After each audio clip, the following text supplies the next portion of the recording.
642년 10월 평양성 남쪽 벌판. 기록은 단 한 줄로 그날을 전한다. 대신 100여 명이 살해되었다. 그 한 줄 뒤에 무슨 일이 있었는지 역사는 오랫동안 침묵했다. 왕의 시신은 도랑에 버려졌다. 토막난 채로. 이것은 쿠데타가 아니었다. 이것은 선언이었다. 새로운 고구려가 태어나는 순간의 피 묻은 선언. 나는 보았다. 한 남자가 제국의 운명을 손에 쥐는 순간을. 그의 이름은 연개소문. 고구려 역사상 가장 강력하고 가장 위험하며 가장 논쟁적인 인물. 영웅인가 독재자인가 그 물음이 1400년이 지난 오늘까지 이어진다. 700년 고구려의 마지막 불꽃이었는가 아니면 멸망의 씨앗이었는가. 오늘 키워드 역사가 그 질문에 정면으로 답한다. 우리가 알던 역사는 절반에 불과했다. 그 이야기가 궁금하신가요? 구독과 좋아요 정중히 부탁드립니다. 가려진 역사를 밝히는 가장 큰 응원입니다. 때는 7세기 초 동북아시아의 판도가 격렬하게 뒤집히고 있었다. 400년의 분열을 끝내고 천하를 통일했던 수나라가 고구려와의 전쟁에서 참패를 거듭하다 내부 반란으로 허무하게 무너졌다. 그 폐허 위에 더 강력한 제국이 탄생했다. 당나라였다. 땅 태종 이세민. 형과 동생을 죽이고 황제 자리를 빼앗은 냉혹한 현실주의자. 그는 즉위하자마자 동방을 응시했다. 수나라가 실패한 고구려 정벌 그것을 자신이 반드시 이루겠다는 야심이 그의 눈 속에 이글거렸다. 고구려의 조정에서도 이 변화를 읽고 있었다. 문제는 읽는 방식이 달랐다는 것이다. 영류왕은 당나라와의 평화를 선택했다. 고개를 낮추고 조공을 바치며 실리를 취하자는 온건파의 노선이었다. 그것이 현명한지 비겁한지를 두고 조정이 갈렸다. 그리고 단 한 사람 분명하게 비겁하다고 생각한 자가 있었다. 연개소문.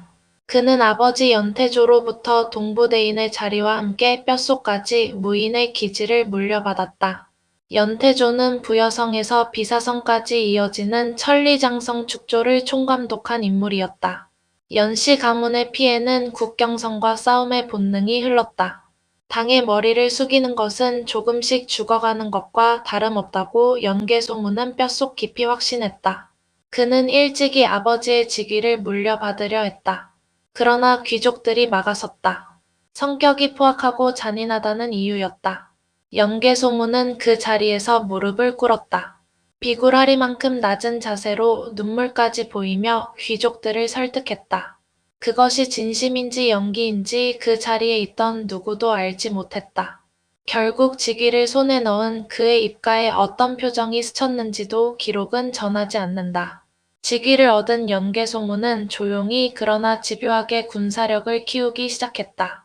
연회에서 웃고 조정에서 고개를 끄덕이면서도 그의 눈은 단 한 번도 목표를 잃지 않았다. 천리장성 축조 현장을 직접 돌며 병사들과 밥을 나눠 먹었다. 이름 모를 병졸의 손을 잡고 등을 두드렸다. 사람의 마음을 얻는 방법을 그는 이미 알고 있었다. 영류왕의 측근들이 눈치채기 시작했다. 연개소문의 세력이 너무 빠르게 너무 넓게 퍼지고 있었다.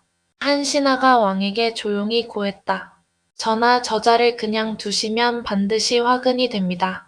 지금 제거하셔야 합니다. 영류왕은 오랜 밤 고민한 끝에 결단을 내렸다. 먼저 치기로. 그러나 정보는 새어나갔다. 아니 어쩌면 연개소문은 처음부터 알고 있었는지도 모른다. 그는 밀정을 두었고 조정의 결정이 그날 밤 안에 그의 귀에 들어왔다고 한다. 선수를 치지 않으면 죽는다. 그 순간 오랫동안 준비해온 계획이 최종 단계로 접어들었다. 642년 10월 연개소문은 평양성 남쪽에서 군대 열병식을 열겠다고 공표했다. 왕과 대신들을 초대하는 성대한 연회도 함께. 누가 의심했겠는가. 무인이 군대를 사열하고 잔치를 여는 것은 예로부터 있어온 일이었다. 사람이 함정을 함정인 줄 알면서 걸어 들어가는 법은 없다. 연회 준비가 한창이던 그 시각 연개소문은 측근 장수들을 은밀히 불렀다. 그는 낮은 목소리로 단 하나의 명령만 내렸다. 연회가 절정에 달했을 때 신호를 보내겠다. 그 순간 단 한 명도 살려두지 마라. 장수들은 말없이 고개를 끄덕였다. 달이 구름 속으로 숨어드는 밤이었다. 연회가 시작됐다. 평양성 남쪽 벌판에 천막이 펼쳐지고 고구려 최고의 귀족들이 자리를 채웠다. 삼국사기는 100명에서 180명에 이르는 중신들이 참석했다고 전한다. 술이 돌고 음악이 울렸다. 아무도 몰랐다. 이것이 그들의 마지막 연회라는 것을. 연개소문이 자리에서 일어섰다. 그의 눈이 연회장을 천천히 한 바퀴 후쳤다. 그리고 신호를 보냈다. 순식간이었다. 천막 사이에 매복해 있던 병사들이 쏟아져 나왔다. 칼소리, 비명소리, 그리고 정적.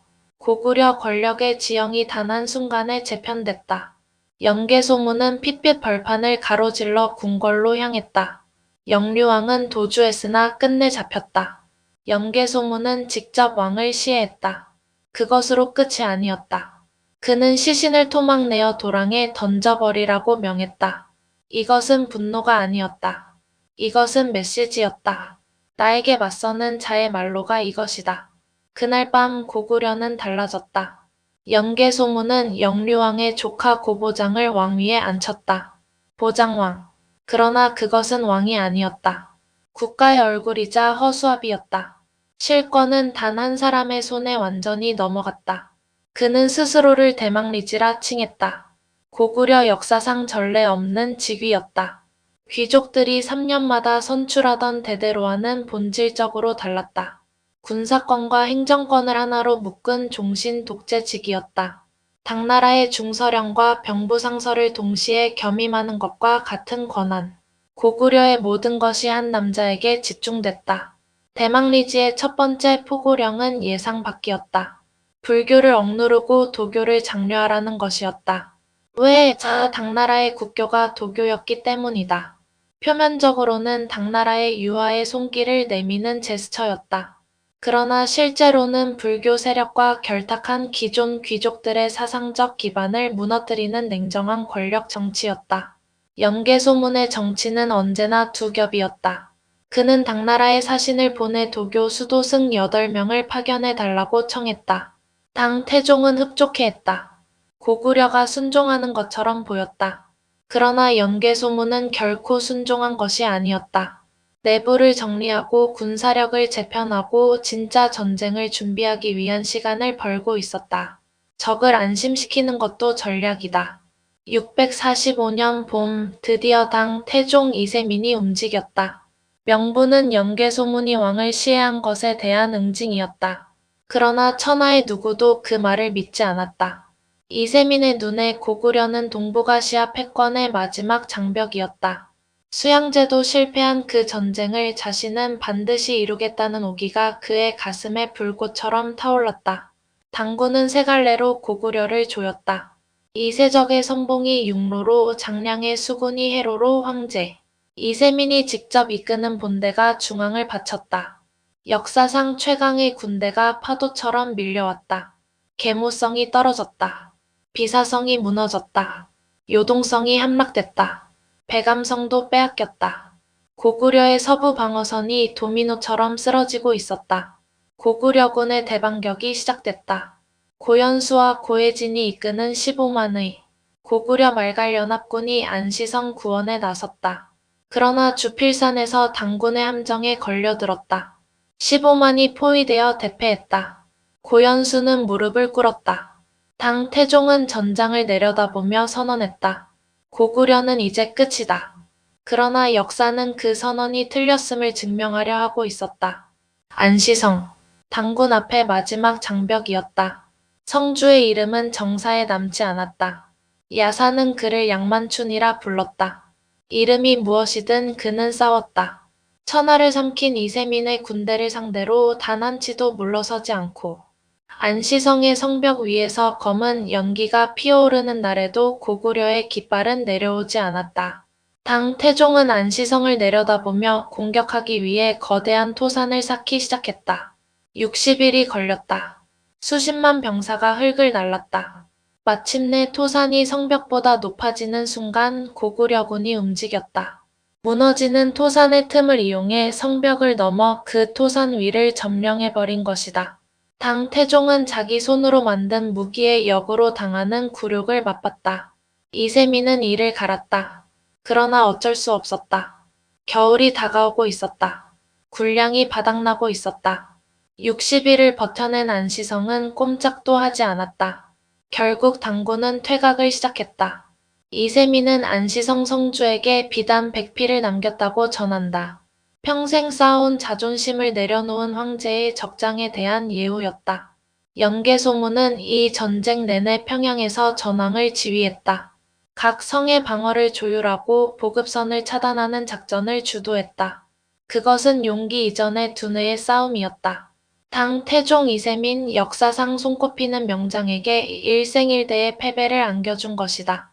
그 승리 뒤에는 안시성 병사들의 피와 연개소문이 냉철한 전략이 있었다. 승리의 여운이 채 가시기도 전에 연개소문 앞에 한 사람이 찾아왔다. 신라의 김춘추였다. 그는 정중하게 화친을 제안했다. 조건은 하나, 신라가 빼앗긴 한강 유역의 땅을 돌려달라는 것이었다. 연개소문은 잠시 침묵하다 한마디로 답했다. 땅은 돌려줄 수 없다. 그 짧은 한마디가 역사의 물줄기를 뒤바꿔 놓을 줄은 그 자리에 누구도 몰랐다. 돌아간 김춘추는 당나라로 향했다. 나당 동맹이 맺어졌다. 고구려는 이제 서쪽의 당나라와 남쪽의 신라, 두 방향에서 동시에 적을 맞이해야 하는 최악의 지정학적 구도에 갇혔다. 연개소문은 그 한마디 거절이 어떤 결과를 불러올지 알았을까? 역사는 종종 결정적 순간을 사소한 선택 안에 숨겨둔다. 당나라는 전략을 바꿨다. 대규모 원정 대신 수시로 소규모 부대를 보내 고구려의 농경지를 불태우고 성곽을 교란했다. 20년에 걸친 소모전이었다. 전쟁은 짧고 격렬한 싸움보다 길고 지루한 소모에 의해 더 많은 것을 갉아먹는다. 백성들이 지쳐가고 국고가 비어가고 민심이 서서히 이반했다. 연개소문은 돌파구를 찾았다. 북방의 설현타 서역에 강국의 사신을 보내며 포위망을 뚫으려 했다. 그러나 당나라의 외교력은 집요했다. 고구려의 동맹 시도는 번번이 차단됐다. 연개소문은 마치 거대한 성체를 홀로 지키는 장수처럼 점점 더 깊은 고립 속으로 걸어 들어가고 있었다. 그럼에도 그는 굽히지 않았다. 신하들이 화의를 권할 때마다 연개소문은 묵묵히 그들을 내려다봤다. 그의 눈빛에는 다음과 같은 문장이 새겨져 있었다. 이 나라는 싸운다, 끝까지. 그것이 옳은지 그른지는 역사가 판단할 것이었다. 그리고 역사는 가장 잔인한 방식으로 그 판단을 내렸다. 665년 혹은 666년 연개소문이 세상을 떠났다. 병사였다. 전장이 아닌 침상에서. 그것이 운명의 아이러니였다. 고구려를 20년 넘게 살아있는 방패처럼 감싸 안았던 남자가 적의 칼이 아니라 시간에 무너졌다. 그는 떠나기 전 세 아들을 불러 마지막으로 당부했다고 한다. 셋이 힘을 합쳐라. 형제가 갈라지면 고구려도 끝이다. 그러나 그의 유언은 공기 중에 흩어졌다. 장남 연남생이 대망리지를 이어받고 지방 순찰에 나간 사이 동생 남건과 남산이 반기를 들었다. 아버지가 그랬듯 아들도 형에게 칼을 겨눴다. 연개소문이 평생 쌓아 올린 모든 것들이 그의 핏줄에 의해 무너지기 시작했다. 쫓겨난 연남생이 선택한 것은 충격적이었다. 그는 당나라에 무릎을 꿇었다. 아버지가 평생 맞서 싸운 바로 그 나라에. 당나라는 환호했다. 예전에는 고구려의 틈이 없었으나 이제 남생 덕분에 속사정을 다 알게 됐다. 고구려의 아들이 고구려를 여는 열쇠가 됐다. 역사에서 이보다 더 잔인한 아이러니가 있을까? 668년 나당 연합군이 평양성을 포위했다. 연남권은 끝까지 싸웠다. 그러나 신복의 배신으로 성문이 열렸다. 연남권은 포로가 됐다. 보장왕이 성문 밖으로 나섰다. 그렇게 700년 고구려가 쓰러졌다. 연개소문이 떠난 지 불과 3년도 채 되지 않아. 나는 지금도 생각한다. 만약 연개소문이 10년만 더 살았다면, 만약 그가 아들들의 화합을 제도로 묶어놓았다면, 역사는 달라졌을까? 고구려는 살아남았을까? 답은 없다. 다만 질문만 남는다. 강한 한 사람이 세운 것이 그 한 사람과 함께 무너지는 것. 그것이 역사의 냉혹한 법칙이다. 영계소문. 그는 100여 명의 목숨을 빼앗고 권력을 잡았고 그 권력으로 당 태종의 야망을 꺾었다. 역사상 가장 강대한 제국의 황제에게 패배를 맛보게 한 유일한 인물. 그러나 제도가 아닌 개인의 카리스마에 기댄 독재 체제는 그 개인이 사라지는 순간 제국과 함께 무너졌다. 역사는 묻는다. 강한 한 사람이 나라를 구할 수 있는가? 역사는 답한다. 구할 수 있다. 그러나 영원히 구할 수는 없다. 만약 영계소문이 642년 그날 쿠데타 대신 다른 선택을 했다면 역사는 어떻게 바뀌었을까요? 영류왕과 함께 당나라와 타협했다면 고구려는 살아남았을까요? 아니면 쿠데타 없이는 고구려의 항전 자체가 불가능했을까요? 여러분의 생각을 댓글로 남겨주세요. 키워드 역사는 여러분 한 분 한 분의 생각이 역사를 다시 보게 만드는 힘이라고 믿습니다.